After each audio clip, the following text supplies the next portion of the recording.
अस्सलामुअलैकुम। हेलो विद्यार्थी मित्रों, आज આપણે ધોરણ 10ની અંદર કાવ્ય નંબર 13 साधु प्रदेश विषे भणीशुं। उसके एक लेखक है काका हाथरसी। काका हाथरसी हिंदी के जाने माने हास्य व्यंग्यकार से। आपने हिंदी जगत में एक विशेष पहचान बनाई है।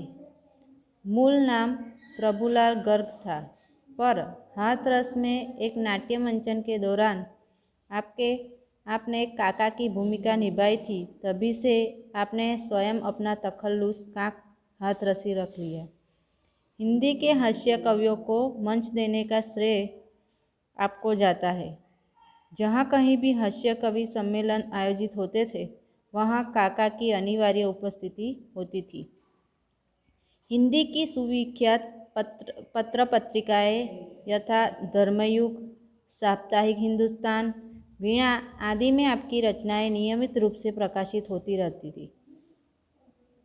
कुल मिलाकर आपके नाम 42 संकलन मिलते थे। व्यंग्य हास्य के क्षेत्र में आपके सुपुत्र निर्भय हाथरसी का नाम भी प्रसिद्ध था। 1985 में आपको भारत सरकार द्वारा प्रतिष्ठित पद्मश्री से सम्मानित दिया गया। हिंदी अकादमी दिल्ली द्वारा प्रतिवर्ष काका हाथरसी पुरस्कार दिया जाता है। प्रस्तुत रचना में ढोंगी धूर्त बाबाओं की लीला का चित्रण किया गया है। साधु प्रदेश शीर्षक से तो लगता है साधु अर्थात सज्जन का उपदेश होगा, पर कवि ने व्यंग्य शैली अपनाकर ऐसे साधु, ढोंगी बाबा आदि के प्रति अपना आक्रोश प्रकट किया है। पोथी पढ़ने और माला फेरने से कुछ नहीं होता। एक और हम राम नाम जपते हैं, गोमुखी में हाथ डाल माला के दाने को फेरते हैं, तो दूसरी ओर मीठी छुरी भी चलाते हैं। ये तथाकथित साधु बाबा न तो ज़्यादा पढ़े लिखे होते न ज्ञानी, इसलिए भक्तों द्वारा पूछे गए प्रश्नों का उत्तर न देने पड़े, इस हेतु मौनी बाबा का स्वांग रचाए बैठे रहते हैं। वे मौन रहकर जीव जगत और माया संबंधी असंगत बातें, मनगढ़ंत बातें किए जाते हैं। इस काव्य में कविता के माध्यम से आजकल के उन ढोंगी और अज्ञानी साधुओं की लीलाओं का चित्रण किया है, जो ऊपर से तो विनम्र और भले दिखाई देते, पर अंदर से कुटिल और धूर्त होते। હવે વિદ્યાર્થી મિત્રો આપણે કાવ્ય જોઈશું। आइए प्रिय भक्तगण, उपदेश कुछ सुन लीजिए। पढ़ चुके हैं बहुत पोथी, आज कुछ गुण लीजिए।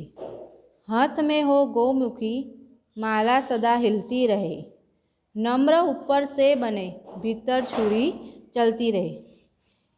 इसमें कवि कहते हैं कि ढोंगी साधु अपने भक्तों को उपदेश देते हुए कहते हैं कि आप लोगों ने यो तो अनेक ग्रंथ और अनेक पुस्तकें पढ़ी होंगी, आज आप मेरे भी कुछ गुण ले लीजिए। आप अपने हाथ में हमेशा माला लेकर, गोमुखी यानी कि जिसमें माला रखकर नाम स्मरण किया जाता है, उसे फिराते रहते हैं, ताकि लोगों को यह लगे कि आप ईश्वर के नाम का जाप करते रहते हैं। इसके अलावा ऊपर से आप ऐसा भी दिखावा करते रहते हैं कि आप बहुत विनम्र हैं, लेकिन अंदर से तो आप छल कपट करने से चूकते नहीं हैं। नगर से बाहर बगीचे में बना ले झोपड़ी, दीप जैसी देह चमके सीप जैसी खोपड़ी। तर्क करने के लिए आ जाए कोई सामने, खुल न जाए पोल इस भय से लगे मत कांपने। जीव क्या है ब्रह्म क्या है, तू कौन है मैं कौन हूँ, स्लेट पर लिख दो महोदय। आजकल मैं मौन हूँ, धर्म संकट शीघ्र ही इस युक्ति से कट जाएंगे। सामने से तार्किक विद्वान सब हट जाएंगे।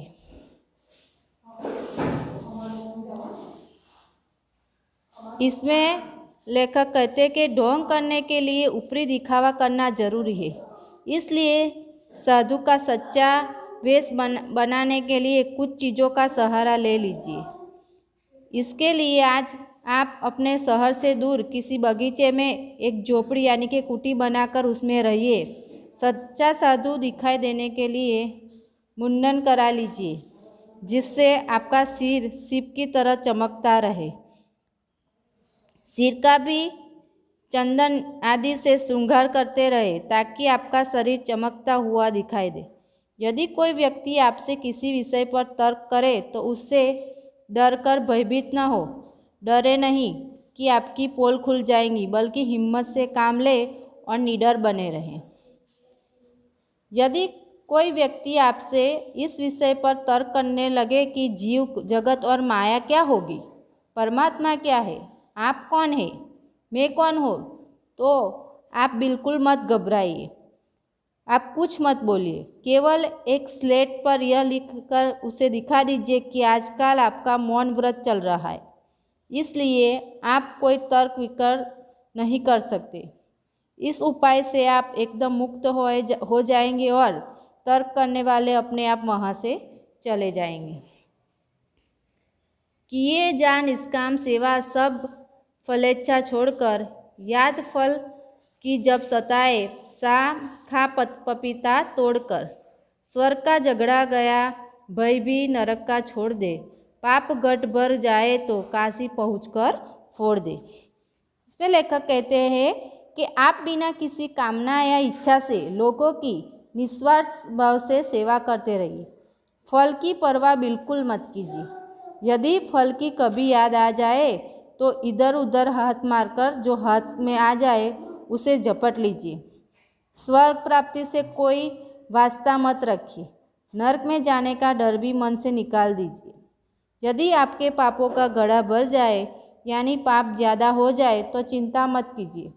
सीधे पाप मोचनी काशी चले जाए, जहाँ आपके सारे पाप बिना साबुन के चुटकी बजाते हुए धुल जाएंगे।